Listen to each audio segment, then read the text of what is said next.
Hello, welcome to Biology Form 4, Chapter 4, Crash Course SPM Syllabus. Now we are talking about protein here, and protein is actually can be broken down into like amino acid and then also polypeptides. But now let's look at the formula here.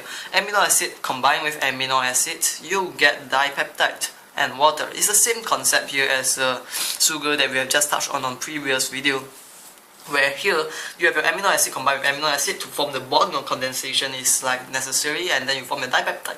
The other way around is hydrolysis, where you add water absorb the bonds in, and there you go to amino acid. Now you have to know the difference between essential amino acid and non-essential amino acid. Essential amino acid cannot be synthesized, and it is like you have to obtain them from diet. So there are 9 of them, while non-essential amino acid, they can be synthesized. That's why we say they are not essential.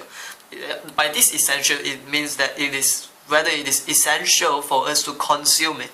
So it is not essential because we can actually synthesize it through our body, so we don't really need to like eat all this amino acid.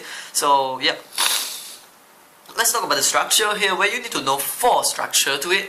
And the first one is going to be primary structure, where it's like the simplest form of protein structure, where you can say that's DNA or RNA is the example to it. The secondary one is when they form the beta helix or the double helix or the beta plated of the form of protein, where it is start to be something that's like more physical and simple. Nail is one example. Then we have the hair, and then also you have your silk, and yeah, basically all this.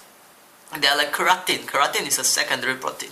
Now moving on, if you fold more of this secondary structure together, you get your tertiary structure, which is basically enzymes, hormones and antibodies. And then after, you get your quaternary structure, which is basically tertiary structure that are kind of like folded together. Then you combine more of this tertiary structure together and you form the quaternary structure.